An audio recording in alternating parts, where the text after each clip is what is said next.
جو آپ نے ایڈمنسٹریشن چلائی ہے 15 سالوں سے، آج پاکستان میں دیکھیں کہ بجلی کا بحران کیسا ہو گیا ہے. یہ بجلی کا بحران 20 سالوں میں ٹیررزم سے، دہشت گردی سے نقصانات جو ہوئے اکانومی کے، وہ اس نقصانات کا کے بعد سب سے بڑا نقصان یہ بجلی کی چوری اور لائن ایڈمنسٹریشن کی غلطیوں کے نقصانات ہیں. 2.3 ٹریلین 2300 ارب روپے کا نقصان ہے. ہر سال 400 ارب روپے بن رہا ہے سرکولر ڈیٹ. یہ پاکستان میں ٹیررزم کے بعد سب سے بڑا نقصان ہے. حل کیا نکال رہے ہیں آپ؟ حل یہ نکال رہے ہیں کہ جو چوری کر رہا ہے یا جو چوری کروا رہا ہے ادارے سے، جو لائن لاسز ہیں، جو ادارے میں کرپشن ہے، اور جو بجلی چوری کر رہا ہے، آپ اس کو نہیں پکڑ رہے.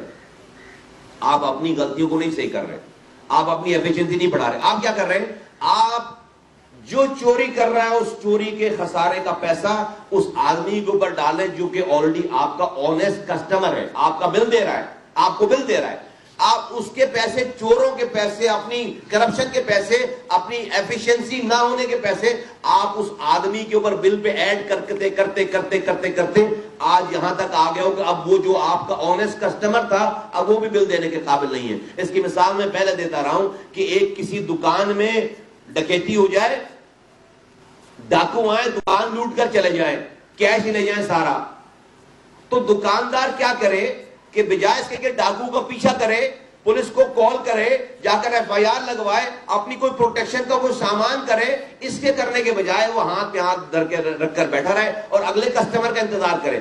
جو اگلا کسٹمر آئے اس کے پاس وہ ڈاکو نہ ہو، وہ پیسے لے کر خریداری کے لیے آئے، وہ اس کسٹمر سے اس ڈاکو کے بھی سینے پہ پیسے لے لے کہ بھائی جو ڈکیتی پڑی ہے اس کے پیسے بھی تو دے. یہ پاکستان میں بجلی کے مد میں، ٹیکس کے مد میں یہ ہو رہا ہے عوام کے ساتھ کہ جو چوری کر رہے ہیں، جو آپ کے یہاں سے چوری کروا رہے ہیں، جو آپ کے یہاں سے لاسز ہیں، اس لاسز کو چوری کرنے والے کو پکڑنے کے بجائے، اپنی ایفیشنسیز کو انہانس کرنے کے بجائے، آپ جو آنےسٹ کسٹمر ہے آپ اس کے اوپر اس چوری کے پیسے ڈالتے چلے جا رہے ہو. یہ ہو رہا ہے. یہ کوئی مینجمنٹ ہے؟ اس کا نتیجہ یہ ہو گیا ہے کہ ڈسٹ کو کارپیٹ کے نیچے ڈالتے اب وہ ڈسٹ باہر آ گئی ہے. اب جو بل دینے والا آدمی ہے وہ روڈ پر آ کر اپنے آپ کو بھی جلا رہا ہے اور بلوں کو بھی جلا رہا ہے.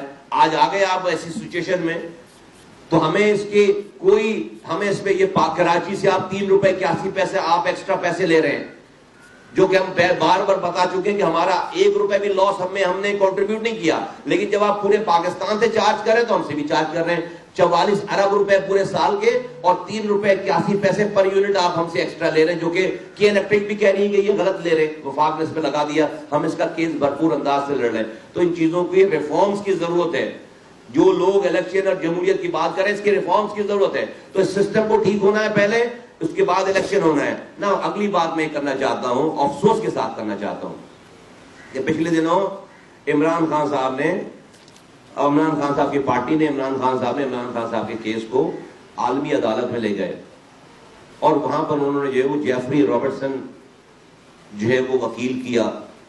پہلی بات یہ کہ وہ عالمی عدالت میں لے گئے، اس کا مطلب ہے کہ جو پاکستان کی عدالتیں جنہوں نے عمران خان صاحب کو لاڈلا بنا رکھا ہے، اور جتنا آئیے چلتے